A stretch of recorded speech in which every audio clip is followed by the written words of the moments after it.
Hello friends, ಸ್ವಾದಿಷ್ಟ ಅಭಿರುಚಿಗೆ ಸ್ವಾಗತ. ಅರ್ಜೆಂಟಾಗಿ ಸಾಂಬಾರು ಮಾಡಬೇಕು, ಇಲ್ಲ ಗೊಜ್ಜು ಮಾಡಬೇಕು, ಮನೆಯಲ್ಲೇನು ತರಕಾರಿ ಇಲ್ಲ ಅಂತ ಹೇಳಿದಾಗ ಈ ಥರದ್ದು ಒಂದು ಸಿಂಪಲ್ ಆದಂಥ ಟೇಸ್ಟಿಯಾದಂಥ ಗೊಜ್ಜನ್ನ ಮಾಡ್ಕೊಳ್ಬೋದು. ಒಂದೇ ಒಂದು ಈರುಳ್ಳಿ ಇದ್ದರೆ ಸಾಕು, ಈ ಥರ ಟೇಸ್ಟಿಯಾದಂಥ ಗೊಜ್ಜನ್ನ ಬೇಗನೆ ಮಾಡ್ಕೊಳ್ಬಹುದು. ಈ ಗೊಜ್ಜನ್ನ ರೈಸ್ ಜೊತೆ, ಮುದ್ದೆ ಜೊತೆ ಅಂತೂ ಸೂಪರ್ ಕಾಂಬಿನೇಷನ್ ಅಂತಲೇ ಹೇಳ್ಬೋದು. ಈ ಗೊಜ್ಜಿನ ಹೆಸರು ಕಾಯಿ ಬಜ್ಜಿ ಅಂತ. ಸೊ ಇದನ್ನು ಹೇಗೆ ಮಾಡೋದು ಅಂತ ನೋಡೋಣ. ಅದಕ್ಕೆ ಮುಂಚೆ ಚಾನಲ್ಗೆ ಯಾರಿನ ಸಬ್ಸ್ಕ್ರೈಬ್ ಆಗಿಲ್ಲ ಅಂದರೆ ಖಂಡಿತ ಸಬ್ಸ್ಕ್ರೈಬ್ ಆಗಿ. ಮೊದಲಿಗೆ ಬಾಣಲಿಗೆ 3-4 ಟೇಬಲ್ ಸ್ಪೂನಷ್ಟು ಎಣ್ಣೆ ಹಾಕ್ಕೊಳ್ಬೇಕಾಗತ್ತೆ. ಎಣ್ಣೆ ಕಾದಿದ ನಂತರ ಸಾಸಿವೆ, ಜೀರಿಗೆ. ಸಾಸಿವೆ ಎಲ್ಲ ಚಟಪಟ ಅಂದಮೇಲೆ ಇಲ್ಲಿ ನಾನು 4-5 ಬೆಳ್ಳುಳ್ಳಿನ ಸಿಪ್ಪೆ ತೆಗೆದು ಈ ಥರ ಸಣ್ಣಕ್ಕೆ ಹೆಚ್ಚಿಟ್ಕೊಂಡಿದ್ದೀನಿ. ಅದ್ರ ಜೊತೆಗೆ ಕರಿಬೇವು ಸೊಪ್ಪು ಸೇರಿಸಿ ಇದನ್ನು ಚೆನ್ನಾಗಿ ಫ್ರೈ ಮಾಡ್ಕೊಳ್ತಾ ಇದ್ದೀನಿ. ಅದಾದ ನಂತರ ನಾನಿಲ್ಲಿ ಒಂದು ಬ್ಯಾಡಗಿ ಮೆಣಸಿನ್ಕಾಯನ್ನು ಈ ಥರ ಕಟ್ ಮಾಡಿ ಸೇರಿಸ್ಕೊಳ್ತಾ ಇದ್ದೀನಿ. ಇದನ್ನು ಸಹ ಚೆನ್ನಾಗಿ ಫ್ರೈ ಮಾಡ್ಕೊಳ್ಳಿ. ನೆಕ್ಸ್ಟ್ ನಾನಿಲ್ಲಿ 1 ಕಪ್ ಈರುಳ್ಳಿನ ಸಣ್ಣಕ್ಕೆ ಹೆಚ್ಚಿಟ್ಕೊಂಡಿದ್ದೀನಿ. ಒಂದು ದೊಡ್ಡ ಗಾತ್ರದ ಈರುಳ್ಳಿ ಆದರೂ ಸೇರಿಸ್ಕೊಳ್ಬೋದು, ಇಲ್ಲಾಂದರೆ ಮೀಡಿಯಮ್ ಸೈಜ್ 2 ಈರುಳ್ಳಿನಾದರೂ ಸೇರಿಸ್ಕೊಳ್ಬೋದು. ಈರುಳ್ಳಿ ಹಾಕಿದ ಮೇಲೆ ಚೆನ್ನಾಗಿ ಎಣ್ಣೆಯಲ್ಲಿ ಫ್ರೈ ಆಗಬೇಕು.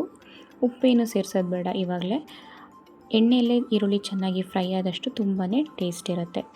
ಸೊ ಇದನ್ನು ಸುಮಾರು 5-6 ನಿಮಿಷಗಳ ಕಾಲ ಮೀಡಿಯಮ್ ಫ್ಲೇಮಲ್ಲಿ ಚೆನ್ನಾಗಿ ಫ್ರೈ ಮಾಡ್ಕೊಳ್ಬೇಕು. ನೋಡಿ, ಈಗ ಈರುಳ್ಳಿ ಎಲ್ಲ ಕಲರ್ ಚೇಂಜ್ ಆಗಿ ಟ್ರಾನ್ಸ್ಪರೆಂಟಾಗಿ ಟರ್ನ್ ಆಗಿದೆ.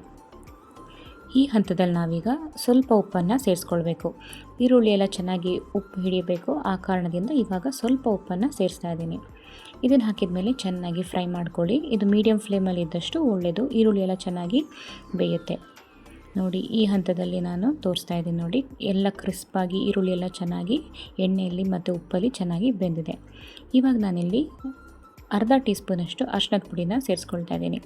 ಇದು ಹಾಕಿದ ಮೇಲೂ ಸಹ ಚೆನ್ನಾಗಿ ಫ್ರೈ ಮಾಡ್ಕೊಳ್ಬೇಕು.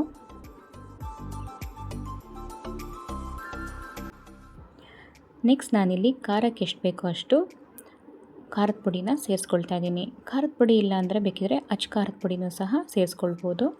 ಇದು ಹಾಕಿದ ಮೇಲೆ 1 ನಿಮಿಷ ಹಾಗೆ ಫ್ರೈ ಮಾಡಿ ಈರುಳ್ಳಿಗೆಲ್ಲ ಚೆನ್ನಾಗಿ ಖಾರದ ಪುಡಿ ಹೀರ್ಕೊಳ್ಬೇಕು.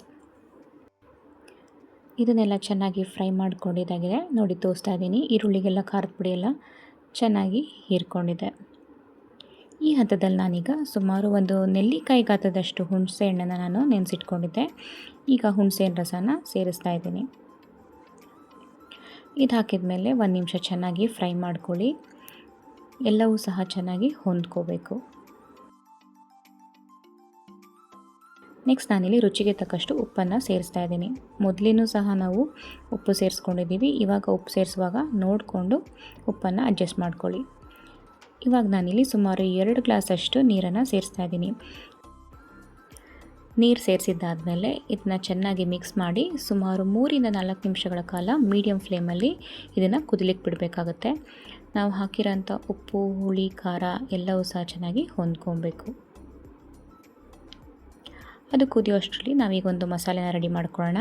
ಇಲ್ಲಿ ನಾನಿಲ್ಲಿ 1 ಟೇಬಲ್ ಸ್ಪೂನಷ್ಟು ಬಿಳಿ ಎಳ್ಳನ್ನ ತೊಗೊಂಡಿದ್ದೀನಿ. ಹಾಗೆ 1 ಟೇಬಲ್ ಸ್ಪೂನ್ ಹುರಿಗಡಲೆ, 2 ಟೇಬಲ್ ಸ್ಪೂನ್ ಆಗುವಷ್ಟು ಕಾಯಿ ತುರಿನ ತೊಗೊಂಡಿದ್ದೀನಿ. ಇದಷ್ಟನ್ನು ಸಹ ಹಾಕಿ ಗ್ರೈಂಡ್ ಮಾಡ್ಕೊಂಡು ಬರಬೇಕು. ನೀರು ಸೇರಿಸಿ ಇದನ್ನು ಫೈನ್ ಪೇಸ್ಟಾಗಿ ರೆಡಿ ಮಾಡ್ಕೊಳ್ಳಿ. ನೋಡಿ, ಈ ಥರ ಬರಬೇಕು. ಇದನ್ನು ಗ್ರೈಂಡ್ ಮಾಡ್ಕೊಂಡು ಬಂದಿದ್ದೀನಿ, ತೋರಿಸ್ತಾ ಇದ್ದೀನಿ. ನೋಡಿ, ಈ ಥರ ಒಂದು ಮಸಾಲೆ ಪೇಸ್ಟ್ನ ರೆಡಿ ಮಾಡ್ಕೊಳ್ಬೋದು. ಅದು ಕುದಿಯೋಷ್ಟರಲ್ಲಿ ಈ ಪೇಸ್ಟ್ನ ರೆಡಿ ಮಾಡ್ಕೊಳ್ಬೋದು. ನೋಡಿ, ಈಗ ನಾವು ಹಾಕಿರೋ ಅಂಥದ್ದೆಲ್ಲ ಚೆನ್ನಾಗಿ ಕುದೀತಾ ಇದೆ, ಪರ್ಫೆಕ್ಟಾಗಿ ಹೊಂದ್ಕೊಂಡಿದೆ.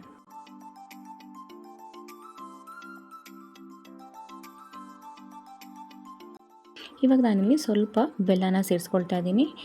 ಉಪ್ಪು, ಹುಳಿ, ಖಾರ ಎಲ್ಲನೂ ಬ್ಯಾಲೆನ್ಸ್ ಮಾಡೋದಕ್ಕೋಸ್ಕರ ಸ್ವಲ್ಪ ಬೆಲ್ಲನ ಸೇರಿಸ್ತಾ ಇದ್ದೀನಿ. ಇದು ಆಪ್ಷನಲ್, ಬೇಕಿದ್ರೆ ಸೇರಿಸ್ಕೊಳ್ಬೋದು, ಇಲ್ಲಾಂದರೆ ಇಲ್ಲ. ನೆಕ್ಸ್ಟ್ ನಾನಿಲ್ಲಿ ರುಬ್ಬಿಟ್ಕೊಂಡಿರುವಂಥ ಮಸಾಲೆನ ಆ್ಯಡ್ ಮಾಡ್ತಾ ಇದ್ದೀನಿ.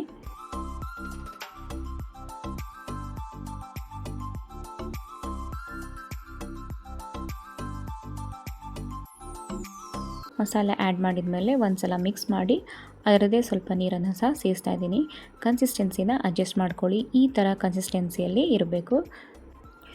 ಈ ಕನ್ಸಿಸ್ಟೆನ್ಸಿಯಲ್ಲಿದ್ದರೆ ರೈಸ್ ಜೊತೆ, ಮುದ್ದೆ ಜೊತೆ ಅಂತೂ ತುಂಬ ಚೆನ್ನಾಗಿ ಹೊಂದ್ಕೊಳ್ಳುತ್ತೆ. ಈಗ ನೋಡಿ, ಇದನ್ನು 1 ನಿಮಿಷಗಳ ಕಾಲ ನಾನು ಕುದಿಲಿಕ್ಕೆ ಬಿಟ್ಟಿದ್ದೆ ಮೀಡಿಯಮ್ ಫ್ಲೇಮಲ್ಲಿ. ಈಗ ಪರ್ಫೆಕ್ಟಾಗಿ ಕುಕ್ಕಾಗಿದೆ. ಸೊ ಬಿಸಿ ಬಿಸಿಯಾದಂಥ ಟೇಸ್ಟಿಯಾದಂಥ ಕೇವಲ 10 ನಿಮಿಷದಲ್ಲಿ ರೆಡಿ ಮಾಡ್ಕೊಳ್ಬೋದಂಥ ಕಾಯಿ ಬಜ್ಜಿ ರೆಡಿಯಾಗಿದೆ. ತುಂಬಾ ಸಿಂಪಲ್ ರೆಸಿಪಿ ಮತ್ತು ಸಖತ್ ಟೇಸ್ಟಿಯಾಗಿರುತ್ತೆ. ಬ್ಯಾಚುಲರ್ಸ್ ಆಗಲಿ ಇಲ್ಲ ಬಿಗಿನರ್ಸ್ ಆಗಲಿ ಯಾರು ಬೇಕಾದರೂ ಈಸಿಯಾಗಿ ಕ್ವಿಕ್ಕಾಗಿ ಮಾಡ್ಕೊಳ್ಬೋದಂಥ ರೆಸಿಪಿ ಇದು. ಸೊ ನೀವು ಸಹ ಮನೇಲಿ ಟ್ರೈ ಮಾಡಿ ಹೇಗೆ ಬಂತು ಅಂತ ಕಮೆಂಟ್ಸಲ್ಲಿ ತಿಳಿಸಿ. ರೆಸಿಪಿ ಇಷ್ಟ ಆದರೆ ಲೈಕ್ ಮಾಡಿ, ಹಾಗೆ ಫ್ರೆಂಡ್ಸ್ ಆ್ಯಂಡ್ ಫ್ಯಾಮಿಲಿ ಜೊತೆಗೂ ಸಹ ಶೇರ್ ಮಾಡಿ. ಇಂಥದ್ದೇ ಒಂದು ಡಿಫ್ರೆಂಟ್ ಆದ ರೆಸಿಪೀಸ್ಗಳು ನಮ್ಮ ಚಾನಲಲ್ಲಿ ಬರ್ತಾ ಇರುತ್ತೆ. ಸೊ ಮರಿದೆ ಸಬ್ಸ್ಕ್ರೈಬ್ ಆಗಿ. ಕೊನೆಯದಾಗಿ ಸ್ವಲ್ಪ ಕೊತ್ತಂಬರಿ ಸೊಪ್ಪನ್ನು ಸಹ ಸೇರಿಸ್ತಾ ಇದ್ದೀನಿ. ನೋಡಿ, ಈಸಿ ಆ್ಯಂಡ್ ಟೇಸ್ಟಿಯಾದಂಥ ಕಾಯಿ ಬಜ್ಜಿ ರೆಡಿಯಾಗಿದೆ. ಇವತ್ತು ನಾನಿಲ್ಲಿ ರೈಸ್ ಜೊತೆ ಸರ್ವ್ ಮಾಡ್ತಾಯಿದ್ದೀನಿ. ಬಿಸಿ ಬಿಸಿ ಅನ್ನಕ್ಕೆ ತುಪ್ಪ ಹಾಕ್ಕೊಂಡು ಅದ್ರ ಜೊತೆಗೆ ಮನೆಯಲ್ಲೇ ಮಾಡಿರುವಂಥ ಮಾವಿನಕಾಯಿ ಉಪ್ಪಿನಕಾಯಿದು ಅದ್ರ ಜೊತೆ ಸರ್ವ್ ಮಾಡ್ತಾಯಿದ್ದೀನಿ. ರೈಸ್ ಜೊತೆನೂ ತುಂಬ ಚೆನ್ನಾಗಿರುತ್ತೆ, ಹಾಗೆ ಮುದ್ದೆ ಜೊತೆಗೂ ಸಹ ತುಂಬಾ ಚೆನ್ನಾಗಿರುತ್ತೆ. ನೋಡಿ, ಪರ್ಫೆಕ್ಟಾಗಿ ಬಂದಿದೆ ಕಾಯಿ ಬಜ್ಜಿ. ಇದ್ರ ಜೊತೆ ನಾನಿಲ್ಲಿ ಮಾವಿನ ಹಣ್ಣಿನ ಸೀಸನ್ ಆಗಿರೋದ್ರಿಂದ ಮಾವಿನ ಹಣ್ಣಿನ ಸಹ ಜೊತೆಗೆ ಸರ್ವ್ ಮಾಡ್ತಾಯಿದ್ದೀನಿ. ಇದಂತೂ ಸಖತ್ ಕಾಂಬಿನೇಷನ್ ಅಂತಲೇ ಹೇಳ್ಬೋದು. ತುಂಬಾ ಚೆನ್ನಾಗಿರುತ್ತೆ, ಎಲ್ರಿಗೂ ಸಹ ಇಷ್ಟ ಆಗುತ್ತೆ. ಸೊ ನೀವು ಒಮ್ಮೆ ಟ್ರೈ ಮಾಡಿ, ಹೇಗೆ ಬಂತು ಅಂತ ಕಮೆಂಟ್ಸಲ್ಲಿ ತಿಳಿಸೋದು ಮಾತ್ರ ಮರಿಬೇಡಿ.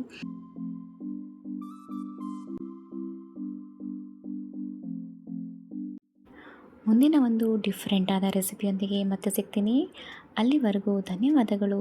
Thanks for watching.